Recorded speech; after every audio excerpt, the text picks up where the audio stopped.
Bonjour, je suis Jean-Marc Jeunesse, rédacteur en chef d'achatpublic.info, le média en ligne dédié à la commande publique. Nous accueillons Maître Grégory Berkovitch, qui est président de GB2A Avocat, docteur en droit public et ancien professeur associé à l'Institut d'administration des entreprises de Paris. Bonjour Maître, un grand merci. Bonjour Jean-Marc. Est-ce que vous pouvez nous expliquer, nous dire quelle est la dénomination officielle du marché global de performance énergétique à paiement différé ou à tiers financement?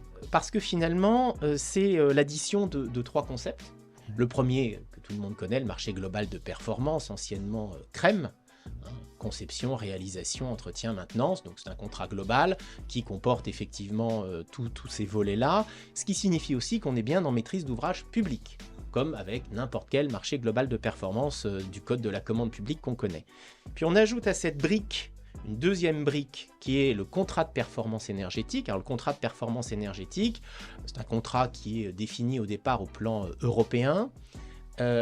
Soyons attentifs sur le fait que c'est plus d'ailleurs un modèle économique qu'un contrat au sens strict. D'ailleurs, on peut faire des contrats de performance énergétique avec autre chose qu'avec un marché global de performance en tiers financement. On peut le faire avec un marché global de performance tout court et on peut le faire avec un marché de partenariat, j'y reviendrai.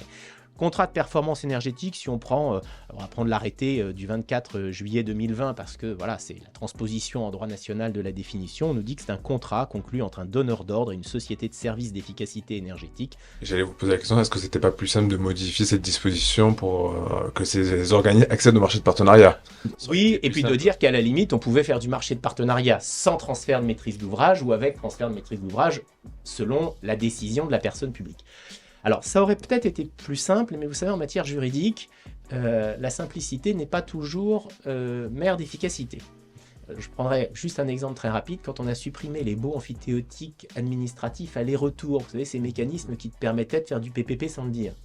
Au début, tous les juristes étaient très satisfaits en disant « Ah, voilà, ça va être clair, il y aura les marchés, les concessions, avec ou sans financement, c'est formidable. » Puis en fait, on s'est rendu compte qu'il y avait plein d'acteurs qui utilisaient cet outil et puis qui n'ont pas su utiliser les autres, qui n'ont pas voulu utiliser les autres et que finalement, on a tué une dynamique en supprimant un outil.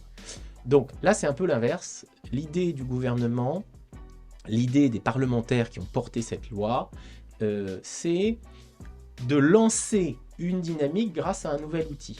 C'est de montrer au travers de la création de cet outil qu'il y a une volonté politique extrêmement forte, notamment vis-à-vis des collectivités territoriales, mais pas seulement, de lancer un grand mouvement de performance, d'efficacité énergétique sur le bâti public.